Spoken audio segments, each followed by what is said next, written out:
Hi viewers, welcome to Telugu wallet. ఇండస్ట్రీలో చాలా మంది హీరోయిన్లు ఇప్పటికీ సింగిల్గా ఉంటూ ఇండస్ట్రీని ఏలేస్తున్న హీరోయిన్లు చాలా మందే ఉన్నారు. అందులో స్టార్ హీరోయిన్ త్రిష కూడా ఒకరు. ఎందుకంటే ఇప్పటికీ తన వయసు 40 దాటినా కూడా వరస సినిమాలు చేస్తూనే ఉంది అండ్ యంగ్ హీరోయిన్లకి పోటీని అందిస్తుంది. సినిమాలు మాత్రమే కాకుండా పెళ్లి న్యూస్తో కూడా ఎప్పుడు ట్రెండింగ్లో ఉంటుందన్నమాట ఈ చెన్నై బ్యూటీ. తాజాగా మరోసారి పెళ్లి వార్తలతో సోషల్ మీడియాలో ట్రెండింగ్గా మారిపోయింది. గత కొద్ది రోజులుగా త్రిష పెళ్లి ఫిక్స్ అయిపోయిందని చాలా రూమర్లు వినిపిస్తూ ఉన్నాయి టాలీవుడ్లో, అటు కోలీవుడ్లో కూడా. అయితే మరి తన పెళ్లి నిజంగానే కుదిరిందా, పెళ్లి చేసుకోబోతోందా, అసలు ఆ వరుడు ఎవరు అని నెటిజన్స్ అయితే సెర్చింగ్ స్టార్ట్ చేశారు. అయితే కొన్నేళ్ల క్రితం త్రిష చెన్నైకి చెందిన బిజినెస్ మ్యాన్ వరుణ్ మనీయన్తో నిశ్చితార్థం చేసుకుంది. గ్రాండ్గా జరిగిన ఆ ఎంగేజ్మెంట్ ఆ తర్వాత కొద్ది నెలల్లోనే రద్దయిపోయింది. ఇక ఆ బ్రేకప్ వెనుక కారణాలపై కూడా అప్పట్లో ఎన్నో కథనాలు వచ్చాయి.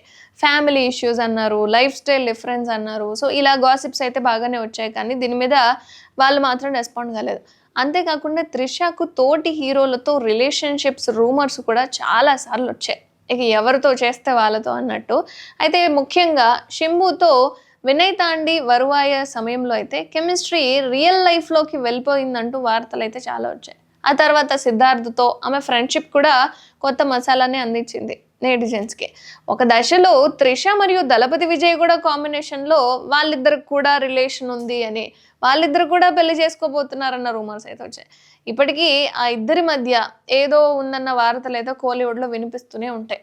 కానీ ప్రతిసారి కూడా త్రిష సైలెన్స్ మెయింటైన్ చేస్తూనే ఉంది. వీటన్నిటికీ సమాధానం ఇచ్చేటేంది అని అనుకున్నదో ఏమో తెలియదు, కానీ ఎప్పటిలాగే తన ప్రైవేట్ లైఫ్ గురించి నోరు విప్పనే లేదు. ఇప్పుడు మళ్ళీ ఓ కొత్త బిజినెస్ మ్యాన్ త్రిష జీవితంలోకి ఎంటర్ అయ్యాడని కొత్త వార్తలు అయితే వినిపిస్తున్నాయి. మరి ఇక చెన్నైలోని ఓ ప్రముఖ రియల్ ఎస్టేట్ కంపెనీకి సంబంధించిన వ్యక్తి అని చాలా సైట్స్ అయితే ఊదరగొడుతున్నాయి. ఇద్దరూ గత ఏడాది నుంచి క్లోజ్గా ఉన్నారని, ఇప్పుడు పెళ్లి డిస్కషన్స్ ఫైనల్ స్టేజ్లో ఉన్నాయని న్యూస్ అయితే సర్క్యులేట్ అయిపోయింది. అయితే త్రిష మాత్రం ఈ వార్తలపై ఘాటుగా రియాక్ట్ అయింది. నా జీవితాన్ని ప్లాన్ చేస్తున్న వారిని నేను ప్రేమిస్తా, హనీమూన్ షెడ్యూల్ కూడా చెప్తున్నారని వెయిటింగ్ అంటూ త్రిష సెటైరికల్ పోస్ట్ పెట్టింది. దీంతో మరోసారి ఆమె పెళ్లి వార్తలను ఖరాఖండిగా ఖండించినట్లయిపోయింది మరి.